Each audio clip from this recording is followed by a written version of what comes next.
राधा स्वामी जी।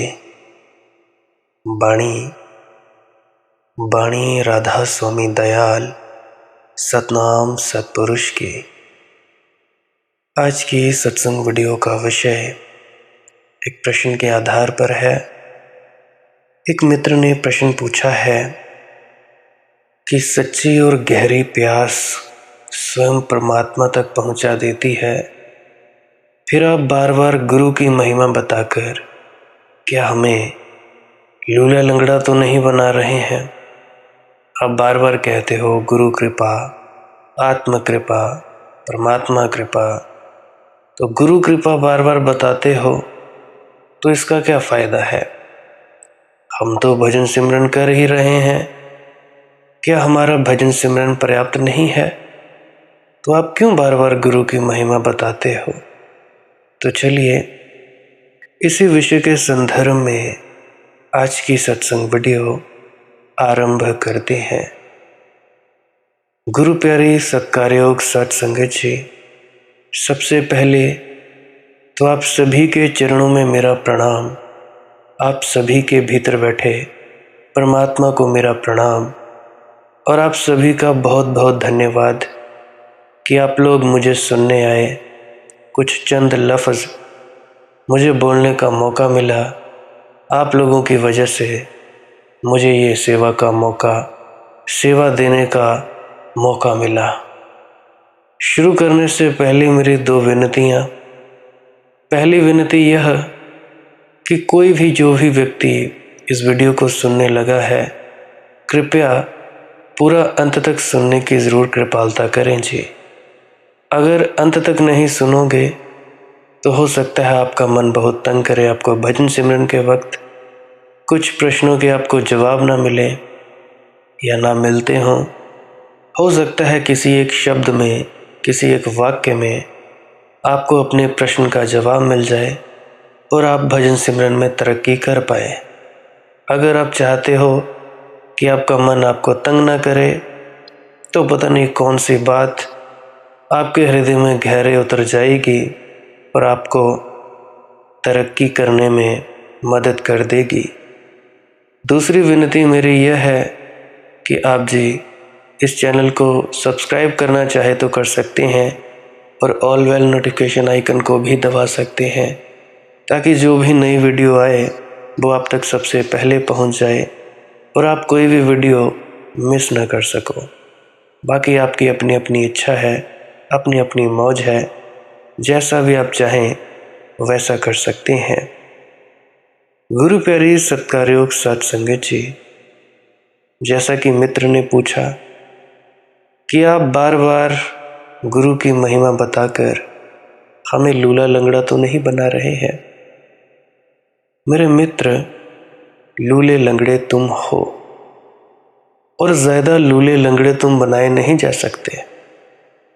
अंधे तुम हो, आँख को और ज़्यादा बंद करने की कोई व्यवस्था की नहीं जा सकती। एक और विनती करना चाहता हूँ, जो कोई भी इस वीडियो को सुन रहा है, आज की ये सत्संग वीडियो, जो भी मैं शब्द बोल रहा हूँ उन शब्दों से ज़्यादा जो मौन जगह है, जहाँ जहाँ मैं चुप हो जाता हूँ, दो शब्दों के बीच का जो मौन है उसमें तवज्जो देने की कोशिश करिएगा। इन शब्दों के बीच में जो खाली जगह है, यहीं सत्संग हो रहा है। बाकी सब तो बकवासबाजी की बातें हैं, शब्दों के हेर फेर है। शब्दों से कहीं किसी को परमात्मा मिला है और ना ही मिल सकता है। तो विनती है, शब्दों के बीच में खाली गैप्स जो भी हैं उनमें आप ठहरने की चेष्टा करिएगा, फिर असली सत्संग होगा। होते होते डूब गए अपने भीतर, फिर तो बात ही क्या। तुम आगे बढ़ता हूँ। गुरु की जो महिमा है, इसको सुनकर चोट कहाँ लगती है, ज़रा सोचो। अहंकार को बड़ी पीड़ा होती है गुरु की महिमा सुनकर। निरअहंकारी तो अहोभाव से भर जाता है। गुरु की महिमा उसके भीतर एक अमृत की वर्षा बन जाती है। लेकिन अहंकारी को बड़ी पीड़ा लगती है, क्योंकि गुरु की महिमा का अर्थ है तुम्हें मिटना पड़ेगा। गुरु का अर्थ है तुम्हें ना हो जाना पड़ेगा। जब तक तुम हो तब तक गुरु ना हो सकेगा। गुरु मृत्यु है, वह तुम्हें मिटाएगा, पहुंच डालेगा बिल्कुल। इससे घबराहट होती है, इससे गुरु की महिमा सुनकर कहीं ना कहीं चोट लगती है। चोट लगती हो तो गौर से देखना अपने भीतर। अहंकार खड़ा है और वह अहंकार बड़ा चालाक है। वह बड़े तर्क, बड़ी दलीलें खोजता है। उसी अहंकार ने यह दलील खोज ली है कि सच्ची और गहरी प्यास स्वयं परमात्मा तक पहुंचा देती है। लेकिन सच्ची और गहरी प्यास पाओगे कहाँ? जरा सोचो। अगर होती तो तुम परमात्मा तक पहुंच गए होते। किसी गुरु के पास जाने की जरूरत क्या थी? मेरे YouTube चैनल पे मेरी बातें सुनने की कोई जरूरत ना थी। कौन तुम्हें बताएगा कि कौन सी प्यास सच्ची है और कौन सी झूठी? कौन तुम्हें समझाएगा कि कौन सी प्यास गहरी है और कौन सी प्यास उथली? कौन तुम्हें जगाएगा कि क्या प्यास है और क्या प्यास नहीं? अगर तुम ये कर ही लेते तो कितने जन्म तुमने बिताए हैं अब तक, कर क्यों नहीं पाए? अकड़, कहीं झुकना ना पड़े, किसी से सीखना ना पड़े। सीखना इतना पीड़ादायी है। शिष्य होना ऐसा कांटे की तरह चुभता है, क्योंकि शिष्य का अर्थ है झुको, शिष्य का अर्थ है खुलो, शिष्य का अर्थ है कि किसी और को आने दो, हृदय के सिंहासन पर विराजमान होने दो। वहां अहंकार कब्जा किए बैठा है। वह अहंकार तुम्हें बहुत बातें समझाएगा, तुमसे कहेगा इसकी क्या जरूरत है, तुम खुद ही तो परमात्मा हो, क्या जरूरत है। मैं कई दफा देखता हूँ, बहुत सारे लोगों से बातचीत करता हूँ, कईयों के घर जा भी आया हूँ, और मैं कुछ सत्संग सेंटरों में भी जाता हूँ, सेक्रेटरी से मिलता हूँ, वहाँ पर बैठे लोगों से मिलता हूँ। तो जब बात करनी शुरू करता हूँ तो वो लोग ये मानने को तैयार ही नहीं होते कि हम गलत हैं और ये व्यक्ति जो बोल रहा है ये ठीक ठीक वही बात कह रहा है जो गुरु का सच्चा उपदेश है। मानने को तैयार ही नहीं। क्यों नहीं मानने को तैयार? क्योंकि उम्र छोटी। ये 27 साल का छोकरा हमें क्या बताएगा कि हम कैसे भजन सिमरन करें? ये क्या हमें बताएगा कि हम कहाँ गलती कर रहे हैं? क्या क्या हम अड़चने खुद ही डाल रहे हैं? ये क्या बताएगा? ये आज का छोकरा, न इसकी शक्ल न सूरत, न इसके कपड़े पहनने का ढंग, न चाल न चलन, बोलता भी ऐसे ही है जैसे को गवार बोलता हो।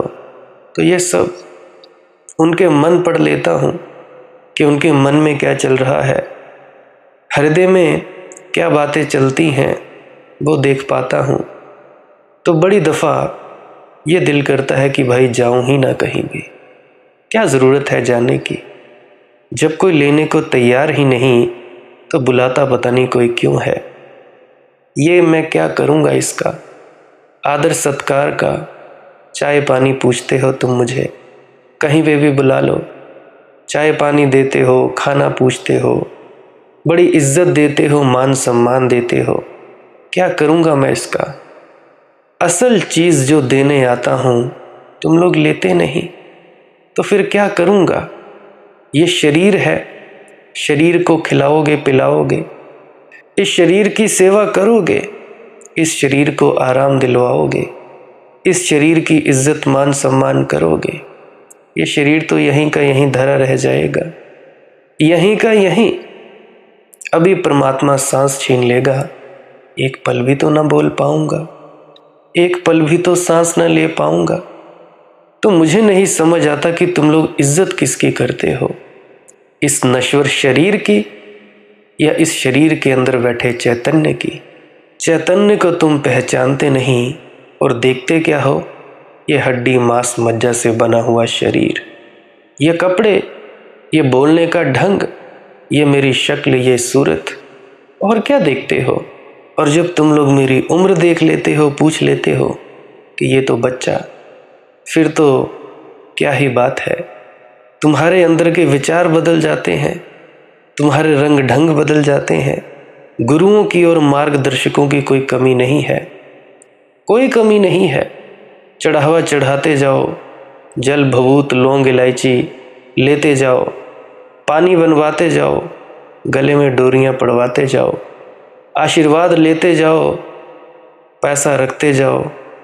भाई पैसा यहाँ रखो ते चल कर अनु तुर ते हो जा फुर। कहते हैं ना, तू चेला ते मैं गुर, तरजा माँ लेते ते हो कर अनु तुर। चल जा छेती हो जा फुर, तू चेला ते मैं गुर।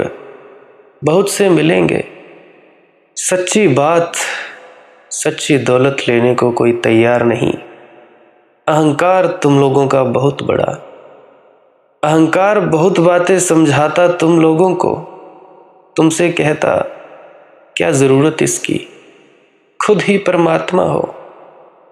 मैं कहता हूँ ये बात भी गलत नहीं, ठीक है ये बात कि तुम परमात्मा हो, लेकिन इसका तुम्हें अनुभव नहीं है। और जब तक अनुभव न हो तब तक ये बात दो कौड़ी की है। ये बात सच है कि गहरी प्यास पहुंचा देती है, लेकिन गहरी प्यास हो तब ना, गुरु थोड़े ही पहुंचाता है, गहरी प्यास ही पहुंचाती है। लेकिन गुरु क्या करता है, गुरु गहरी प्यास को जगाता है। गुरु परमात्मा थोड़े ही दे सकता है तुम्हें, परमात्मा तो तुम्हें मिला ही हुआ है। गुरु केवल तुम्हें जगा सकता है ताकि तुम वही देख लो जो कि तुम्हारे भीतर छिपा है। और बड़े मजे की बात है कि गुरु तो एक बहाना है, गुरु के बहाने तुम झुकना सीख जाते हो। और किसी दिन गुरु के चरणों में झुके झुके तुम अचानक पाते हो, गुरु के चरण तो चले गए, परमात्मा के चरण हाथ में है। गुरु तो बहाना था जिसके बहाने तुमने झुकना सीख लिया। जिसने झुकना सीख लिया वह परमात्मा के पास पहुंच जाता है। लेकिन गुरु के बिना तुम झुकना ना सीख पाओगे, गुरु के बिना तो तुम अकड़े रह जाओगे। वही तो हुआ था श्री कृष्ण मूर्ति के शिष्यों में। सुन रहे थे वर्षों से कि गुरु की कोई ज़रूरत नहीं, ये सुनकर अहंकार को बड़ी तृप्ति मिलती है। जिद्दू कृष्ण मूर्ति के पास अहंकारियों की जमात इकट्ठा हो गई थी।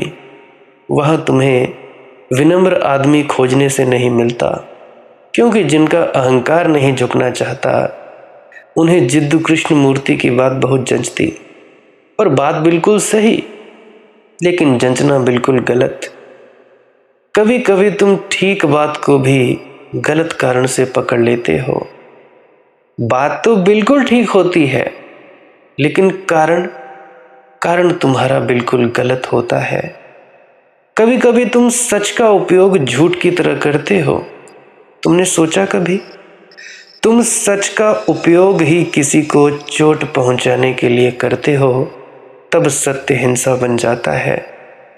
इसलिए जानने वालों ने, महावीर ने, पतंजलि ने, बुद्ध ने सत्य के भी पहले अहिंसा को रखा है। उसका कुल कारण एक ही है कि अगर अहिंसा हो तो ही तुम सत्य बोल सकोगे, अन्यथा तुम एक आंख वाले आदमी को देखकर काना कहोगे। दिल तो होगा दुख पहुंचाने का, लेकिन तुम कहोगे कि मैं तो सत्य बोल रहा हूँ। इसलिए सारे ज्ञानियों ने अहिंसा को पहला व्रत माना है, सत्य को पीछे रखा है। सत्य खतरनाक हो सकता है। कृष्ण मूर्ति जी ने जो कहा वह बिल्कुल सत्य है, लेकिन सुनने वाला गलत कारण से सुन रहा था, सुनने वाले गलत कारण से पकड़े रहे, सुनने वाले झुकना नहीं चाहते थे। श्री कृष्ण मूर्ति में सहारा मिला, सुनने वाले गुरु होना चाहते थे, शिष्य नहीं होना चाहते। श्री कृष्ण मूर्ति में बहाना मिल गया, लेकिन वर्षों तक सुनने के बाद कोई कहीं पहुंचता हुआ दिखाई नहीं पड़ा। जिद्दू कृष्ण मूर्ति की तरह बातें करने वाले बहुत से मिल जाएंगे यूट्यूब पर। अगर सामूहिक चेतना में जाओगे तो पाओगे सब शब्दों की थोथी और कोरी बकवास है, ना मिठास है, ना उस परम अमृत का रस है। उनमें से एक को भी मैं पहुंचता हुआ नहीं देखता। और वे सभी कहते हैं, दूसरों के पास जाते हैं कि भाई क्या करें, बात तो सब समझ में आती है, लेकिन परिवर्तन कुछ भी नहीं होता, परिवर्तन होगा भी नहीं। बात गलत जगह सहारा दे रही, रोग के लिए औषधि भोजन बन रही है।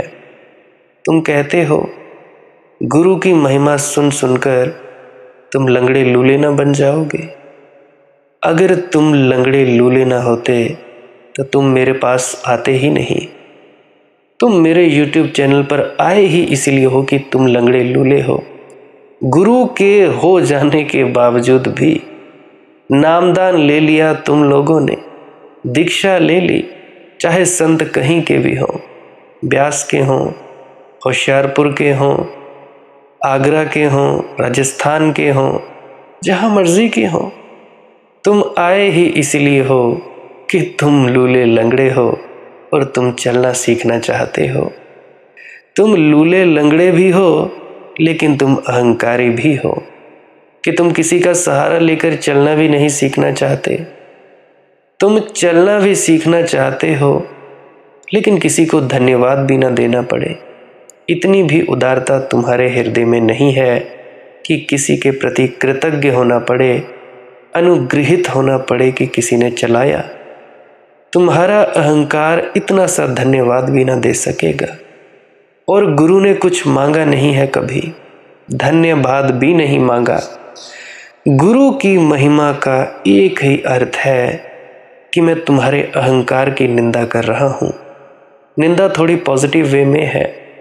अगर तुम मेरी बात ठीक से समझो तो गुरु से क्या लेना देना। गुरु की महिमा कह रहा हूँ इसीलिए ताकि तुम्हारा अहंकार निंदित हो जाए। गुरु की चर्चा करता हूँ इसीलिए ताकि तुम झुकना सीख जाओ, तुम शिष्य होने के लिए आतुर हो जाओ। गुरु की महिमा में बस इतना ही राज है। जो भी गुरु है, जैसा भी है, तुम्हारा जैसा मर्जी, मैं बस वो कारण बन जाऊं कि तुमने जिधर से दीक्षा ली है, नामदान लिया है या कुछ भी किया है, झुक जाओ यार उनके चरणों में। झुकोगे तुम गुरु के चरणों में, उठकर तुम पाओगे कि गुरु तो विसर्जित, विलीन हो गया है, परमात्मा के चरण हाथ में आ गए हैं। क्योंकि जो झुक गया उसके हाथ में परमात्मा के चरण आ जाते हैं। तब तुम गुरु को धन्यवाद दोगे कि तेरी कृपा की तूने हमने झुकना सिखा दिया।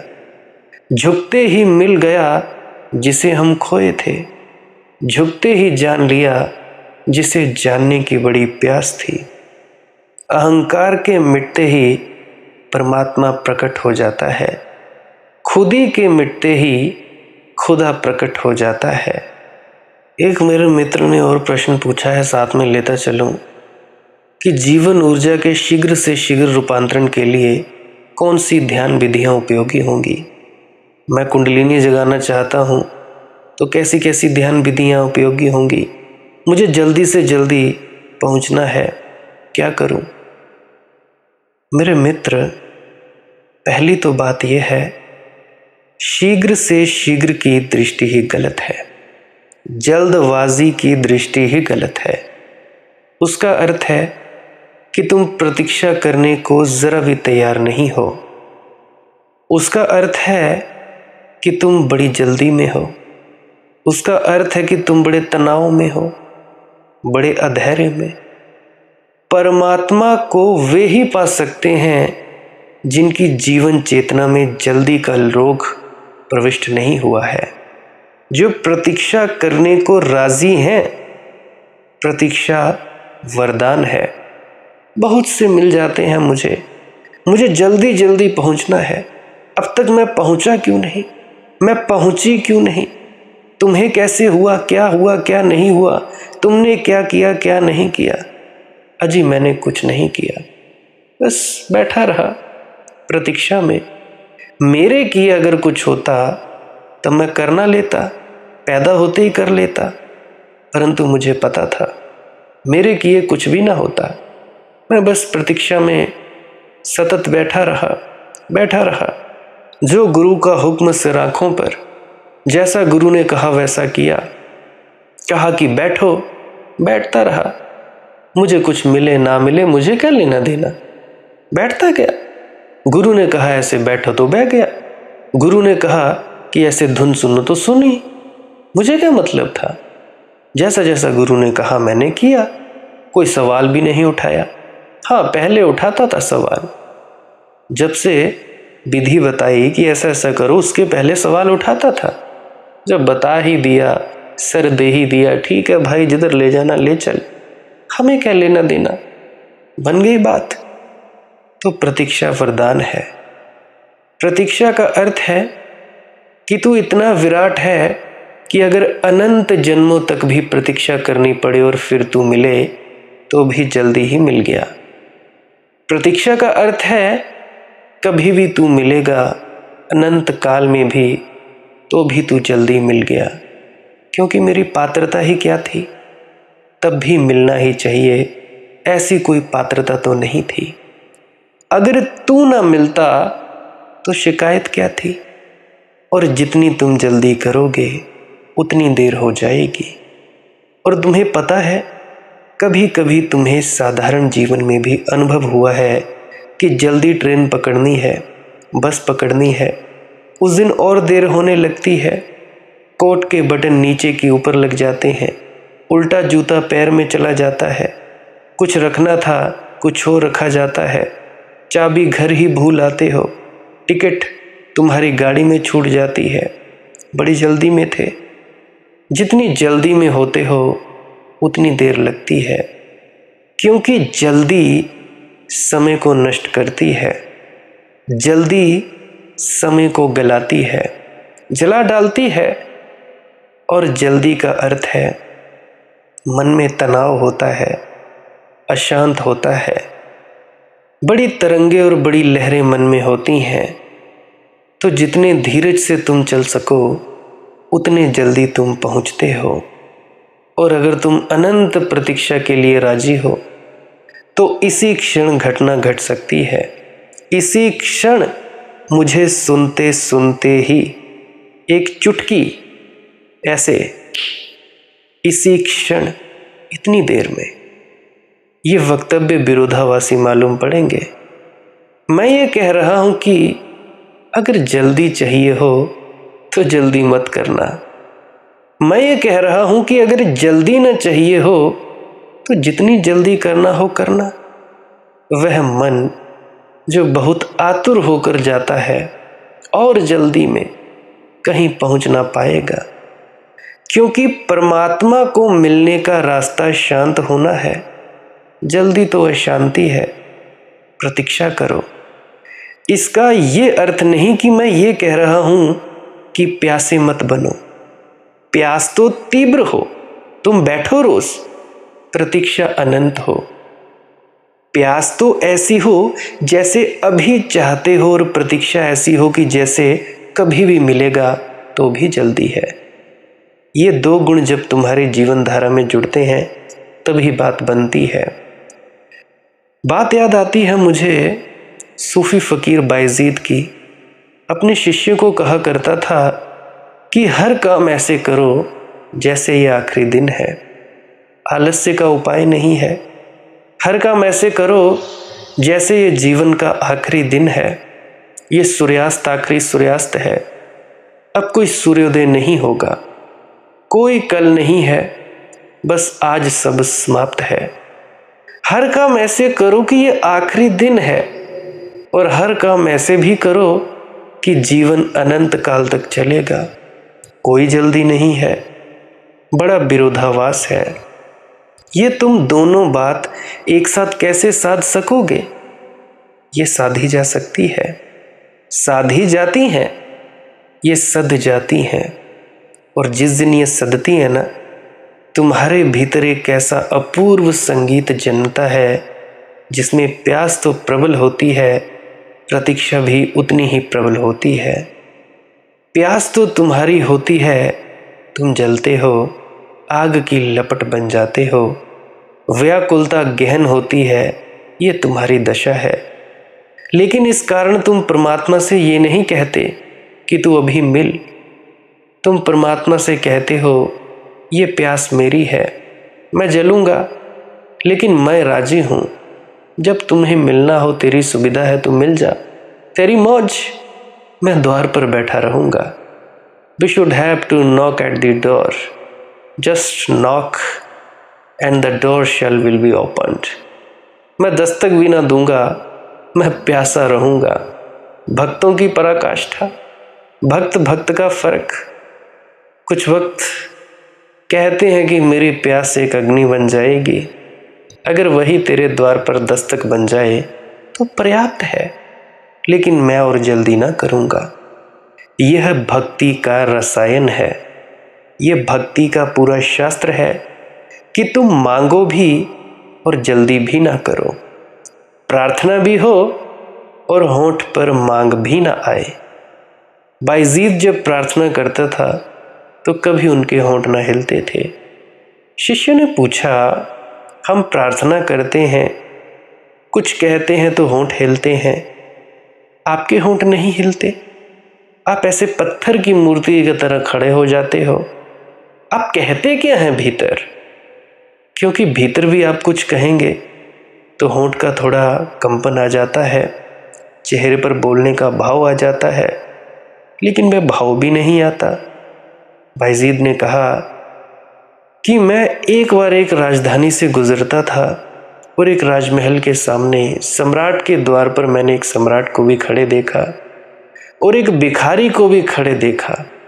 वह भिखारी बस खड़ा था, फटे चीथड़े थे शरीर पर, जीर्ण जर्जर देह थी, जैसे बहुत दिन से भोजन न मिला हो। शरीर सूखकर कांटा हो गया, बस आंखें ही दियों की तरह जगमगा रही थी। बाकी जीवन जैसे सब तरफ से विलीन हो गया हो। वह कैसे खड़ा था यह भी आश्चर्य था। लगता था अब गिरा तब गिरा। सम्राट उससे बोला कि बोलो क्या चाहते हो। उस फकीर ने कहा, अगर मेरे आपके दरवाजे पर खड़े होने से मेरी मांग का पता नहीं चलता तो कहने की कोई ज़रूरत नहीं। क्या कहना है? और मैं दरवाजे पर खड़ा हूँ, मुझे देख लो, मेरा होना ही मेरी प्रार्थना है। बायजीद ने कहा, उसी दिन से मैंने प्रार्थना बंद कर दी। मैं परमात्मा के द्वार पर खड़ा हूँ, वह देख लेगा मैं क्या कहूँ, और अगर मेरी स्थिति कुछ कही नहीं जा सकती तो मेरे शब्द क्या कह सकेंगे, और अगर वह मेरी स्थिति नहीं समझ सकता तो मेरे शब्दों को क्या समझेगा। भक्त जलता है, बड़ी गहन पीड़ा है उसकी, गहनतम पीड़ा है भक्ति की, उससे बड़ी और कोई पीड़ा नहीं। और मिठास भी बड़ी है उस पीड़ा में, क्योंकि वह एक मीठा दर्द है और परम प्रतीक्षा भी है उसमें। भक्त रुक सकता है, अनंत काल तक रुक सकता है, और जिस दिन तुम अनंत काल तक रुकने को तैयार हो उसी क्षण घटना घट जाती है। उसके पहले घटना ना घटेगी, क्योंकि उतने धैर्य में ही शांति घटित होती है। उसी शांति में द्वार खुलता है। अधैर्य छोड़ो, सारी ध्यान की विधियां धैर्य सिखाने को हैं, जल्दबाजी सिखाने को नहीं। ये तुम मुझसे पूछो ही मत शीघ्र से शीघ्र रूपांतरण के लिए। इतनी जल्दी भी क्या है भैया? प्रकृति बड़ी शांति से बहती है, स्वभाव चुपचाप चलता है, स्वभाव समय को मानता ही नहीं, वह शाश्वत है। फूल जल्दी नहीं करेंगे, ना कभी करते हैं। वृक्ष जल्दी नहीं पकते, रुकते हैं, राह देखते हैं। चांद तारे भागते नहीं, अपनी गति को स्थिर रखते हैं।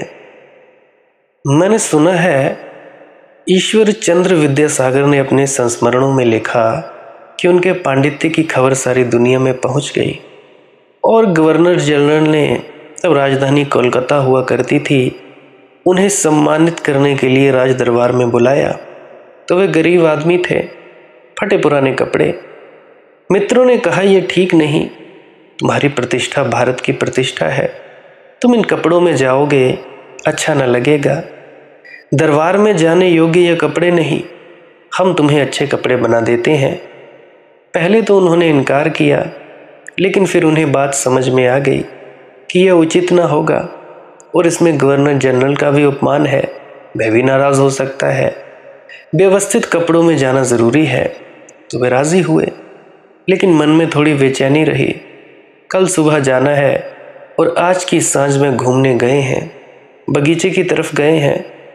तो जब वहाँ से लौट रहे हैं तो उनके सामने एक मुसलमान शख्स, मुसलमान भाई, बड़ी शांति से टहलता हुआ चल रहा है, उनके आगे आगे चल रहा है। नौकर एक भागा हुआ आया और उसने मुसलमान भाई से कहा, मीर साहिब जी, आपके घर में आग लग गई है। लेकिन मीर साहिब जी के कदमों में फर्क न पड़ा, वही चाल रही, वही ढंग से छड़ी हिलती रही, वही गति रही। उनमें रत्ती भर फर्क न पड़ा, जैसे कुछ भी नहीं हुआ है।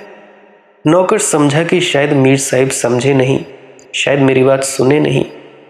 नौकर एकदम व्याकुल है, पसीने से लथपथ है, हाफ रहा है बेचारा, घबरा रहा है। संपत्ति किसी और की जल रही है, नौकर सिर्फ नौकर है, उसका कुछ भी नहीं जल रहा। जिसकी संपत्ति जल रही है वह शांति से चल रहा है। उसने फिर से कहा, मीर साहिब, मकान में आग लग गई है, आप समझे कि नहीं? आप किस ख्याल में डूबे हैं? दौड़िए, राख हुआ जा रहा है सब।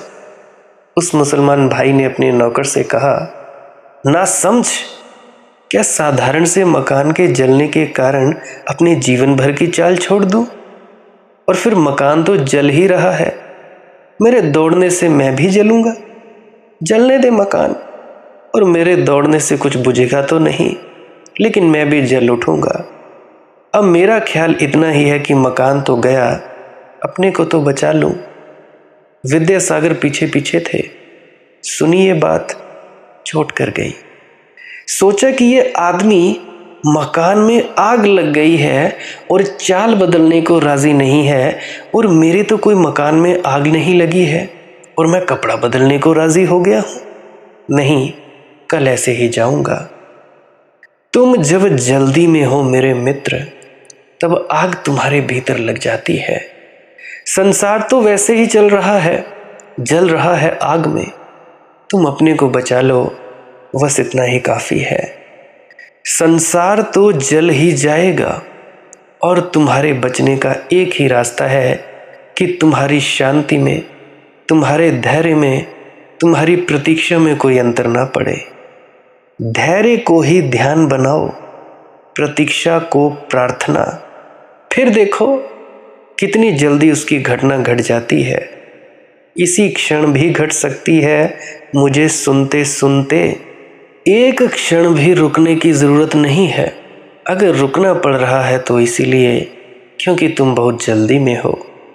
अगर तुम पूरी तरह छोड़ दो तो इसी क्षण घटना घट जाएगी। एक और क्षण खोने का कोई कारण नहीं है, क्योंकि तुम शांत हो गए। तुम्हारी भाग दौड़ के कारण ही तुम नहीं देख पाते हो। जो मौजूद है भाग दौड़ के कारण दिखाई नहीं पड़ता। आंखें धुंधली हैं, दौड़ में लगी हैं। रुको और पालो। मेरा ध्यान सूत्र मेरा ध्यान में रख लो। जो दौड़ेगा वह चूकेगा, जो रुकेगा वह पालेगा। मांगोगे कभी ना मिलेगा, चुप रहो, मिला ही हुआ है। बाकी ये सब विधियाँ, ये साधन, ये अभ्यास, चाहे तुम सुमिरन करो, चाहे तुम भजन में आसन में बैठो, चाहे तुम मुद्राएं बनाओ, उल्ट शुल्ट जो मर्जी करना हो करो, चाहे तुम सांस क्रिया करो, ये सब शारीरिक बातें हैं। इन सब उलझनों में मत पड़ा करो। भीतर की आंख के खुलने का तो पक्का नहीं, बाहर की आंखें खराब हो सकती हैं अगर तुम जोर लगाओगे। बहुत जोर लगाते हो तुम लोग भजन सिमरन में बैठते वक्त। अक्सर मुझे सुनने को मिलता है, मनदीप बेटा मेरी आंखें दुखती हैं, मेरा दिमाग ऐसे लगता है जैसे मेरा फटा जा रहा है, सर भारी हुआ जा रहा है। तो ये सब होगा ही। भीतर की आंख तो खुले ना खुले, बाहर की आंख जरूर फट जाएगी। क्यों जोर लगाते हो आंखों पर? आंख बंद ही तो करनी है सहजता से, जैसे नींद में जाने के लिए करते हो। और क्या मुश्किल है इसमें? तुम जोर लगाते हो, क्या जोर लगाने से दिख जाएगा कुछ? अक्सर कहता हूं अंधेरे में टिके रहो, देखते रहो, देखते रहो, देखते रहो, और खुद को जानते रहो, साक्षी में रहो। बस इतना ही तो करना है, और क्या मुश्किल काम है? ठहरे रहो। ये सिमरन के शब्दों का जाप ये भी इसी कारण किया जाता है, ठहर जाओ। परंतु सिमरन तो मशीन की तरह चला जाता है, जैसे गायत्री मंत्र ओम भूर्भुवः स्वः तत्सवितुर्वरेण्यं भर्गो देवस्य धीमहि धियो यो नः प्रचोदयात्। फिर से ओम भूर्भुवः स्वः तत्सवितुर्वरेण्यं भर्गो देवस्य धीमहि धियो यो नः प्रचोदयात्। ऐसे ही रिपीट रिपीट रिपीट। यार होश नहीं, सजगता नहीं, क्या फायदा इस जाप का? कोई फायदा नहीं। जाप मंत्र सजगता लाने के लिए होते हैं। कुछ मंत्रों में शक्ति फूंकी जाती है। जो भी गुरु ने तुम्हें मंत्र दिया है, कोई भी, कैसा भी, किस प्रकार का भी, उसमें भी ताकत आ जाएगी जो ब्रह्मांड में किसी ने जपा होगा। तो भाई जपने का एक ढंग होता है, एक रंग होता है। परंतु तुम्हारा मन तो रुकता नहीं और चलने लगता है, और दिमाग की नसें फटने लगती हैं। पागल हो जाते हो, बेचैन हो जाते हो, मेंटली डिस्टर्ब हो जाते हो। तो कौन जिम्मेवार? जिम्मेवार हो तुम खुद। उसके बाद में धुन सुनने को बताया जाता है, धुन सुनते सुनते लीन होने को बताया जाता है, वो तुम करते नहीं। किसका क्या कसूर है भैया? उसके बाद मैं श्वास क्रिया बताया करता हूँ, विजय शर्मा जी द्वारा बताई गई। उसके साथ भी शरीर तुम्हारा आरामदायक आसन में चला जाता है। धुन सुनो या जो मर्जी करो, नींद आए तो सो जाओ। इतना सारा आसान चीज़ें, तुम लोग पता नहीं क्या भाग दौड़ में पड़े हुए हो। आया नहीं, मिला नहीं, ये नहीं हुआ जी, वो नहीं हुआ, ऐसा हुआ जी, वैसा हुआ। कौन समझाए, कौन क्या करे? इसीलिए कहता हूँ कि भाई शारीरिक बातें हैं, उन पर मत पड़ना, धैर्य रखा करो, चुप रहो। मिला ही हुआ है भैया, मिला ही हुआ है, तुम ही हो वो। आज के लिए बस इतना ही। किसी का कोई प्रश्न है तो कमेंट सेक्शन में पूछ सकता है। इंस्टाग्राम, टेलीग्राम, फेसबुक, वहाँ पे सर्च करें मालिक की मौज सत्संग।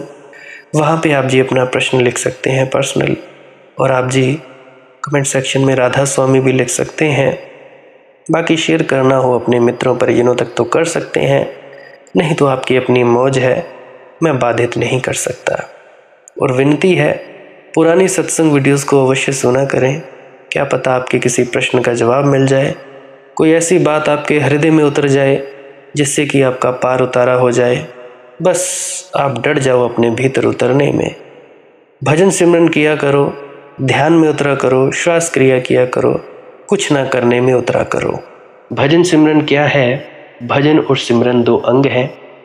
सिमरन है कुछ शब्दों का जाप करना जो आपको आपके सद्गुरु द्वारा बताए जाते हैं। कोई भी जाप हो सकता है, कोई भी शब्द हो सकते हैं। करना क्या है? किसी कमरे में बैठ जाइए, या रात को बैठ सकते हैं, सुबह बैठ सकते हैं, या जब भी आपको फुर्सत के लम्हे मिले बैठ सकते हैं।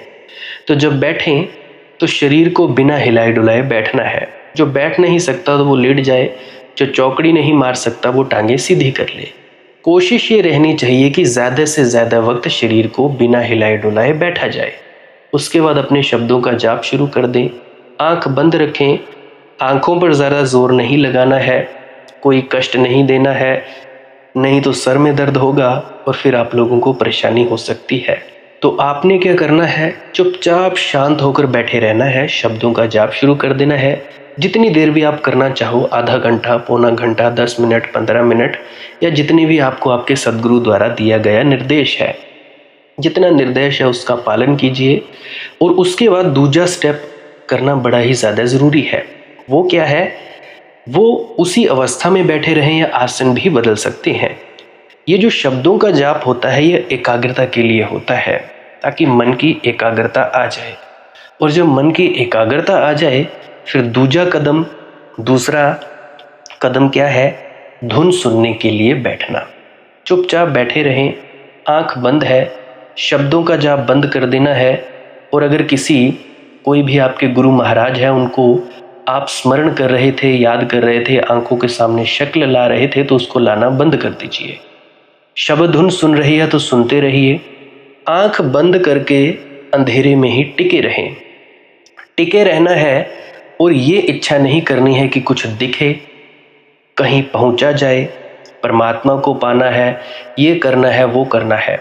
याद रखें, ना कुछ समझना है, ना कुछ देखना है। ऐसे ही अज्ञानी होकर इसी अंधेरे में पड़े रहें। इसी अंधेरे में पड़े रहना है बस। उसके बाद जो होगा सो होगा। और अगर कोई अनुभव हो भी गया तो इससे ये नहीं कि अगली बार फिर से कामना करनी है कि ये वैसे ही हो। कामना ही सबसे बड़ी अड़चन है, इच्छा ही सबसे बड़ी अड़चन है, किसी चीज़ की तृष्णा करना ही सबसे बड़ी अड़चन है, मांग ही वासना है। अगर परमात्मा चाहिए तो कुछ नहीं मांगना है, चुपचाप बस बैठो, अपने आराम में बैठो, अपने विश्राम में बैठो। धीरे धीरे धीरे वो होगा जो होना चाहिए। अगर मैं ज़्यादा बोलूँगा तो आप लोग फिर से उसकी कल्पना कर लोगे कि जी ऐसा होता है, खंड ब्रह्मांड ऐसे होते हैं, चांद तारे दिखेंगे, फलाना ढिकाना। तो मैं ऐसा नहीं कहूँगा, मैं बस इतना कहूँगा, जो कुछ दिखता है, कुछ भी दिख जाए, वो मन है, वो माया है। जो नहीं दिखता वही आत्मा है, वही आत्मा में होना है। अब जैसा कि तुम लोग इसी अंधेरे में टिके रहोगे, तो कुछ दिनों के बाद या महीनों के बाद एक प्रकाश आएगा। वो प्रकाश पूरे शरीर में फैलता जाएगा और धीरे धीरे तुम इस प्रकाश के सहारे अपने आप में स्थित होगे। अब देखो, इस प्रकाश को देखने वाले भी तुम हो और इस शब्द धुन को सुनने वाले भी तुम हो। अब जो ये शब्द धुन को सुनता है और प्रकाश को देखता है, ये तुम हो। तो अपने आप में स्थित होना है, अपने आप को जानना ही सच्चा आत्मज्ञान है। खुद को जानना, खुद को जान लिया, मालिक को फिर जान जाओगे। तो इतनी सी प्रक्रिया है। और आगे आप श्वास क्रिया भी कर सकते हो। ये मुझे बताई गई थी विजय शर्मा जी द्वारा। वो एक उच्च कोटि के संत हैं, तो उन्होंने मुझे बताई, और मेरा फ़र्ज़ बनता है कि आप सभी को बताऊं। वैसे तो मैं रोज़ रोज़ बताता हूँ, फिर भी आज फिर से बता रहा हूँ। श्वास क्रिया क्या है, नाक से सांस लेना है, मुंह से छोड़ना है। लंबा सांस लेना है नाक से और मुंह से छोड़ देना है। 15 मिनट करें, 20 मिनट करें, आधा पौना घंटा, जितनी देर भी आप कर सकते हो करें। करने के बाद करना कुछ नहीं है, चुपचाप आंख बंद करके बैठ जाना है। लेट सकते हो तो लेट सकते हैं, वो आपकी अपनी इच्छा है। नींद आ जाए तो सो जाना है, कोई शरीर को कष्ट नहीं देना है। अगर सर घूमे घूमने देना है, अगर आपका शरीर कांपे तो कांपने देना है। उसकी आपने दिक्कत, परेशानी और चिंता नहीं लेनी है, ये सब होता ही है। और मरने से डर लगे तब भी नहीं डरना है, ये होता ही है। क्या कहा मैंने, 15 से 20 मिनट कर सकते हैं, उसके बाद चुपचाप बैठें और अपने भीतर अपने आप उतर जाओगे। ठीक है जी। प्रेग्नेंट लेडीज़ बिल्कुल ना करें, जिनको दिल की बीमारी है या गोलियां वगैरह खाते हैं वो भी बिल्कुल ना करें, और बाकी सब कर सकते हैं। जिनको नींद नहीं आती वो अवश्य करें, और जिनको थोड़ा डिप्रेशन रहता है वो भी अवश्य करें, और जिनके बच्चे थोड़े पढ़ाई में कमज़ोर हैं वो भी ज़रूर करें। बाकी आपकी मौज है, करना हो करिए, नहीं तो आपकी अपनी अपनी इच्छा है। और ध्यान दें, जब सिमरन करें तो उसके बाद सीधा भजन पे बैठें, और जब ये श्वास क्रिया करें तो इसके बाद सीधा भजन के लिए बैठें। अलग अलग प्रक्रियाएं हैं, एकाग्रता के लिए है श्वास क्रिया और एकाग्रता के लिए ही है भजन सिमरन। सिमरन भी एकाग्रता के लिए और श्वास क्रिया भी एकाग्रता के लिए। ठीक है, मिक्स नहीं करना है, अलग अलग करिए। अगर श्वास क्रिया करी तो उसके बाद सीधा धुन सुनने पर बैठें। अगर सिमरन के शब्दों का जाप किया उसके बाद फिर से धुन सुनने पर बैठें। बाकी आपकी अपनी मौज है, जो आपको रुचे वो कर सकते हो। अगर धुन सुनने लगे तो धुन सुनने पर ही डायरेक्ट बैठा जाए, परंतु श्वास क्रिया मत छोड़ना, क्योंकि श्वास क्रिया करने से शारीरिक, मानसिक और आध्यात्मिक लाभ मिलता है। तो बाकी आप कीजिए, आपकी मौज है। और कोई प्रश्न है तो कमेंट सेक्शन में पूछ सकते हैं, या इंस्टाग्राम, टेलीग्राम, फेसबुक पे सर्च करें मालिक की मौज सत्संग, तो वहाँ पे पूछ सकते हैं। प्रश्न पूछने से पहले एक विनती, आप लोग पुरानी सत्संग वीडियोस को अवश्य सुनिए। क्या पता आपके प्रश्नों के जवाब मिल जाएं और आप अपने भीतर ध्यान में उतर जाएं। बाकी आपकी अपनी मौज है। लाइक कर सकते हैं इस वीडियो को अगर आपको कुछ सीखने को मिला है, और कमेंट सेक्शन में राधा स्वामी ज़रूर लिखें। सब्सक्राइब कर सकते हैं इस चैनल को अगर रोज़ रोज़ नए नए सत्संग सुनना चाहते हैं। और बाकी आप सत्संग लगा के छोड़ दीजिए, और बस छोड़ दीजिए। सुनते सुनते आप ध्यान में प्रवेश करेंगे या तो आप जी सो जाएंगे, तो आपकी मौज है। बाकी आप लोग अगर शेयर करना चाहो अपने मित्रों तक तो कर सकते हैं, नहीं तो मालिक की मौज है, कोई चक्कर नहीं है। आप मुझे इतने अंत तक सुनते हो, इतने अंत तक सुनने के लिए आपका बहुत बहुत शुक्रिया, बहुत बहुत धन्यवाद। और मुबारक हो आप लोगों ने जो आनंद प्राप्त किया। अब मैं अपने गुरु महाराज को प्रणाम करता हूँ, आप सभी के भीतर बैठे परमात्मा को भी प्रणाम करता हूँ। मेरा प्रणाम स्वीकार करें। राधा स्वामी जी।